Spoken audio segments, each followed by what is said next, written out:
उस हस्ती का नाम है भीमा नायक जी। 1857 की क्रांति सबसे बड़ी क्रांति मानी जाती है। उस क्रांति में भीमा नायक जी ने अंग्रेजी हुकूमत के छक्के छुड़ाए थे। नमस्कार, जोहार, मैं प्रशांत मुजाला स्वागत करता हूं आपके अपने YouTube channel Indian tribe track में।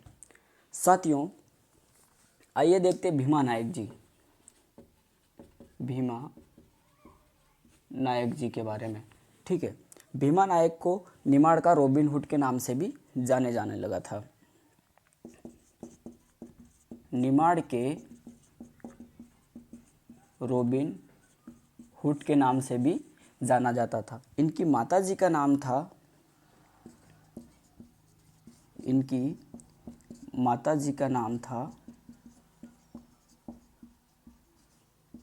सुरसीबाई भील।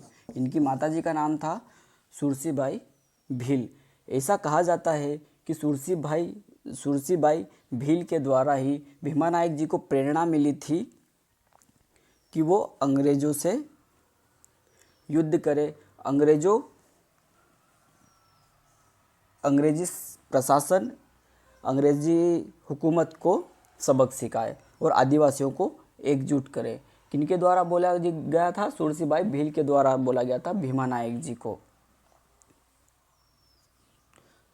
सुरसीबाई भील के द्वारा बोला गया था भीमा नायक जी को। साथियों, भीमा नायक जी का व्यक्तित्व इतना प्रभावशाली था कि उनकी सैन्य टुकड़ियों में युवा बिना वेतन के ही काम करने के लिए, बिना वेतन के ही युद्ध करने के लिए चले जाया करते थे। ऐसे व्यक्तित्व के धनी थे भीमा नायक जी।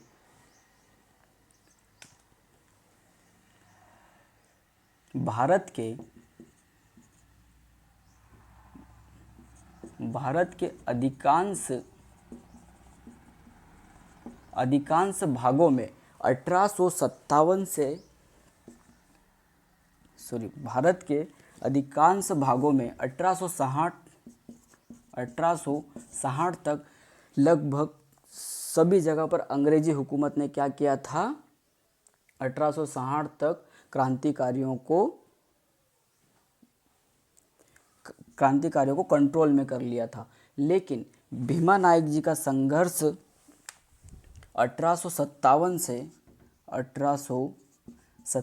से लगाकर 1867 तक चला। ये इनके लिए बहुत बड़ी उपलब्धि थी साथियों। जहाँ पर अंग्रेजी हुकूमत में 1860 में ही सभी क्रांतिकारियों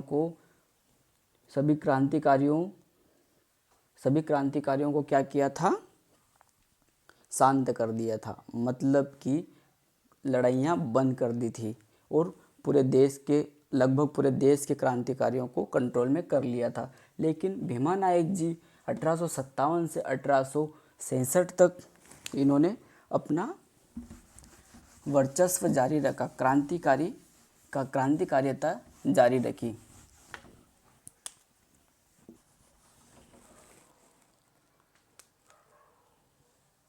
प्रमुख लड़ाइयों की अगर बात करें तो पंच सावल की लड़ाई,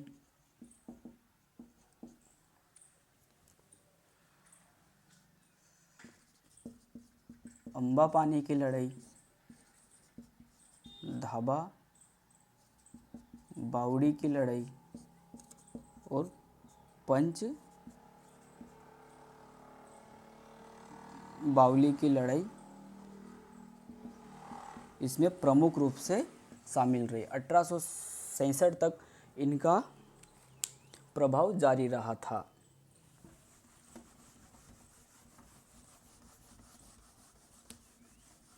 तात्या टोपे जब निमाड़ आए थे तब इन्होंने, भीमा नायक जी ने 1857 की क्रांति के तात्या टोपे एक बहुत ही प्रभावशाली व्यक्ति हुआ करते थे। उनका नाम आज भी अपन ने किताबों में सुना, सभी जगह सुना। उस टाइम पे क्या हुआ था? जब तात्या टोपे निमाड़ आए थे तब भीमा नायक जी ने उनको नर्मदा पार कराने में उनकी मदद की थी। भीमा नायक जी और उनकी सैन्य टुकड़ियों ने। ठीक है, अंग्रेजी हुकूमत ने भीमा नायक जी को पकड़ने के लिए अंग्रेजी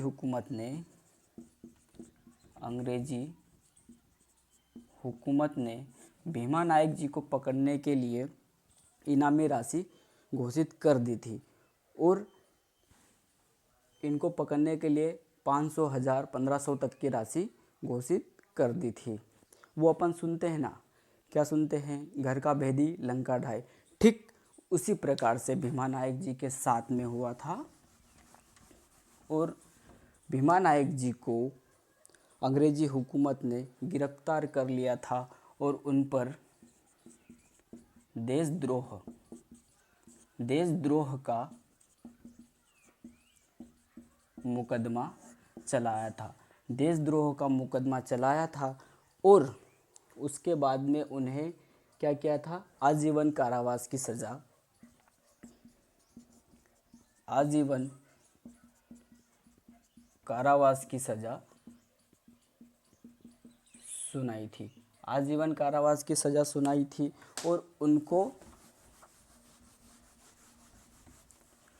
पोर्ट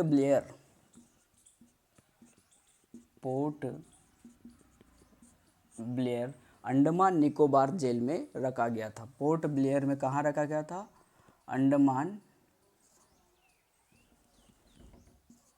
अंडमान निकोबार जेल भेज दिया गया था। इनको अंडमान निकोबार जेल भेज दिया गया था एवं अंडमान निकोबार जेल में भेज देने के बाद में उनकी मृत्यु 29 दिसंबर, उनकी मृत्यु कब हुई थी, 29 दिसंबर 1876 में उनकी मृत्यु हो जाती है। कहाँ पर हो जाती है, पोर्ट ब्लेयर में हो जाती है। अंडमान निकोबार में पोर्ट ब्लेयर में इनकी मृत्यु हो जाती है। इनकी याद में इनकी स्मारक बनाई गई है धाबा बावड़ी जिला बड़वानी में। इनकी याद में इनकी स्मारक भी बनाई गई है जो कि धाबा बावड़ी जिला बड़वानी में है, इंदौर संभाग में। एवं जो जिले की कॉलेज है बड़वानी कॉलेज, उनको भी भीमा नायक जी के नाम से ही, भीमा नायक जी के नाम से ही के नाम पर ही रखा गया है।